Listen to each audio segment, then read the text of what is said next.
Halo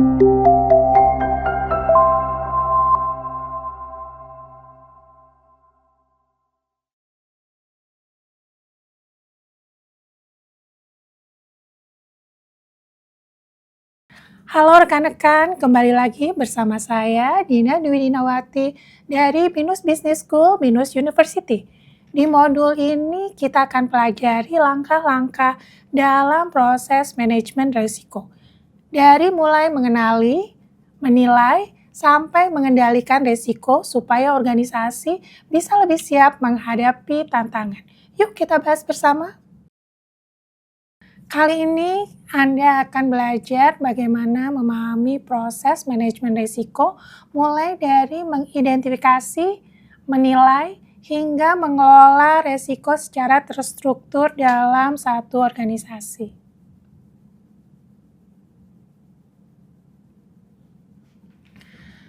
Setiap organisasi menghadapi risiko, tetapi risiko bukanlah hal yang harus ditakuti. Justru dengan proses manajemen risiko yang baik, kita bisa mengambil keputusan yang lebih cerdas dan meminimalkan potensi kerugian. Proses manajemen risiko biasanya terdiri dari 6 tahapan utama. Kita akan membahasnya masing-masing langkah ini secara ringkas tapi menyeluruh. Tahap pertama dalam manajemen risiko adalah mengenali risiko itu sendiri. Proses ini merupakan fondasi dari seluruh kegiatan pengelolaan risiko. Organisasi perlu mengidentifikasikan semua proses gangguan yang dapat mempengaruhi pencapaian tujuan. Mulai dari kegiatan operasional sehari-hari, proses keuangan, sumber daya manusia, hingga strategi jangka panjang. Identifikasi ini dilakukan melalui observasi, wawancara, analisa data, dan diskusi lintas departemen untuk memastikan tidak ada area penting yang terlewat. Setelah resiko diidentifikasi, langkah berikutnya adalah melakukan analisa secara mendalam. Tujuannya adalah memahami seberapa besar dampak yang mungkin ditimbulkan, serta seberapa sering resiko ini berpotensi terjadi.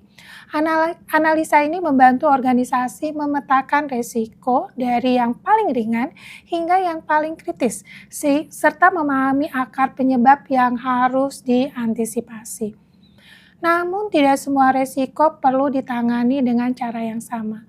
Pada tahap evaluasi, organisasi menentukan prioritas risiko mana yang harus segera diatasi, mana yang bisa diterima, dan mana yang cukup dipantau secara berkala.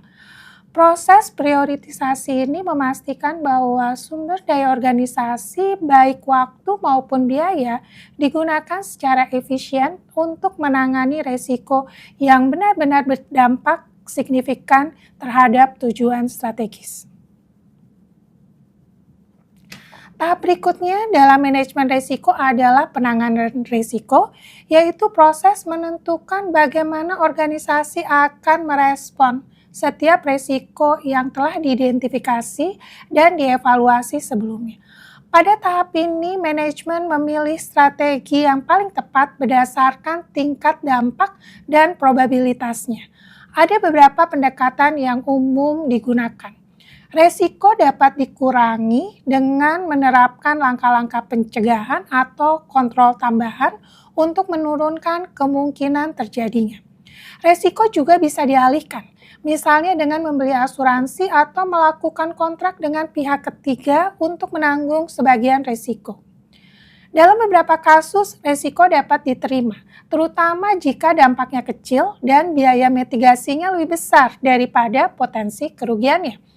Dan terakhir, resiko tertentu bisa dihilangkan, misalnya dengan menghentikan aktivitas atau proses yang menjadi sumber resiko itu sendiri. Namun yang penting diingat bahwa resiko bersifat dinamis. Ia dapat berubah seiring waktu karena faktor internal maupun faktor eksternal seperti perkembangan teknologi, kondisi pasar, atau perubahan regulasi. Oleh karena itu, organisasi perlu memantau resiko secara berkala dan memperbarui strategi penanganannya agar tetap relevan. Selain itu, semua pemangku kepentingan perlu mendapat informasi yang jelas dan tepat waktu mengenai resiko dan langkah-langkah pengendaliannya. Komunikasi yang terbuka menciptakan kesadaran bersama dan memastikan setiap pihak memahami peranannya dalam menjaga stabilitas organisasi. Dengan demikian, penanganan risiko bukan hanya tanggung jawab satu departemen, melainkan bagian dari budaya organisasi yang sadar risiko dan berorientasi pada keberlanjutan. Sebagai penutup, manajemen risiko bukan sekedar prosedur satu kali. Ia harus menjadi bagian dari cara organisasi berpikir dan bertindak setiap hari. Itulah kunci untuk membangun ketahanan dan keberlanjutan. Kita sudah lihat bagaimana proses manajemen risiko berjalan. Berikutnya kita akan bahas bagaimana teknologi bisa membantu memperkuat penerapan JRC. Sampai jumpa di modul selanjutnya.